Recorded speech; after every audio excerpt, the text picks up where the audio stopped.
নমস্কার বন্ধুরা, সবাই কেমন আছো? আশা করি সবাই খুব ভালো আছো আর আমিও খুব ভালো আছি। তো আজকে আমি কোনো রান্না নিয়ে আসিনি, আজকে আমি নিয়ে এসেছি একটা ভাজা মশলা।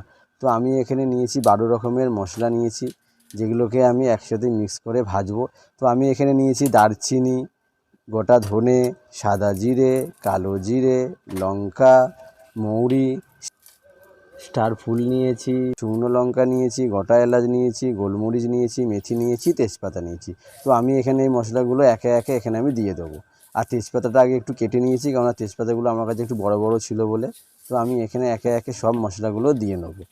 তারপরে আমি হালকা করে একটুখানি মিডিয়াম আছে জিনিসগুলো ভাজবো। তো আমার এখানে সব কিছু দেওয়া হয়ে গেছে মশলাগুলো।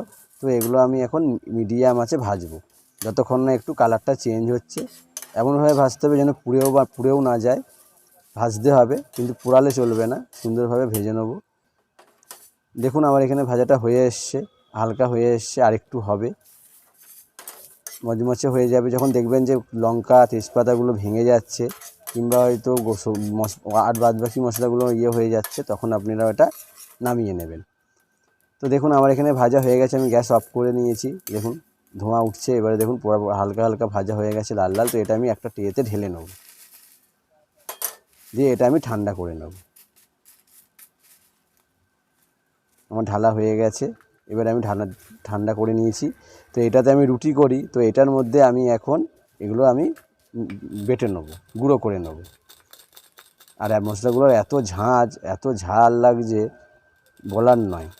তো আমি এখানে এটা বেটে নিচ্ছি, এগুলো আস্তে আস্তে করে। আপনারা চাইলে মিক্সিতেও গুঁড়ো করতে পারেন, আর আপনারা এটা অনেক বেশি করে স্টকেও রাখতে পারেন। আর সব রান্নায় এটা দেওয়া যায়। গরম মশলা না থাকলে মাংসই দিতে পারবেন, ডিমের কারিতে দিতে পারবেন, স্ন্যাক্স কোনো খাবার খেলে তার মধ্যে আপনি এটা দিতে পারবেন। তো আমার এখানে গুঁড়ো করা হয়ে গেছে। তারপরে আমি এটা হালকা করে চেলে নেব, কারণ আমি হাতে বেটেছি। তো হাতে বেটেছি যখন, তখন এটার কিছু দানা দানা রয়ে যাবে, তো সেই দানাগুলো মুখে পড়লে ভালো লাগবে না। তো ওই জন্য আমি একটু হালকাভাবে চেলে নিচ্ছি। চেলে নেওয়ার পরে বাকি যে মশলাটা আছে সেটাও আমি আবার আরেকবার গুঁড়ো করে নেব। এই যে আমার চালা হয়ে গেছে, আমি এটা যেটা বাকি আছে সেটা আমি থালায় ঢেলে নিলাম। আর এটা আরেকবার ভেবেছিলাম আমি চালবো, কিন্তু আমাকে আর চালতে হলো না, কেননা আমি একবারে যা বেটেছি তাতেই আমার মিহি হয়ে গেছে, একদম সুন্দরভাবে মিহি করেছি। এই যে এটা আমি ট্রের মধ্যে আবার ঢেলে নিলাম, সুন্দর করে ঢেলে নিয়েছি।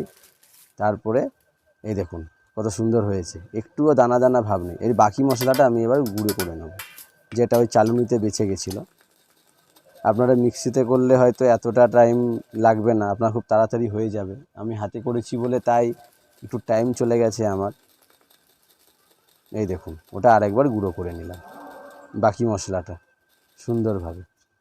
আপনারা আমার ভালো লাগলে আমার চ্যানেলটা লাইক করে দেবেন, সাবস্ক্রাইব করে দেবেন, আমাদের পাশে থাকবেন আর আমাকে একটু সাপোর্ট করবেন।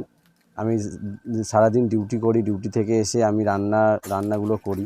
তো তারপরে একটা মুখবন্ধ জায়গায় কৌটোয় রেখে দেবেন, এটা অনেক দিন আপনি রাখতে পারবেন। নমস্কার।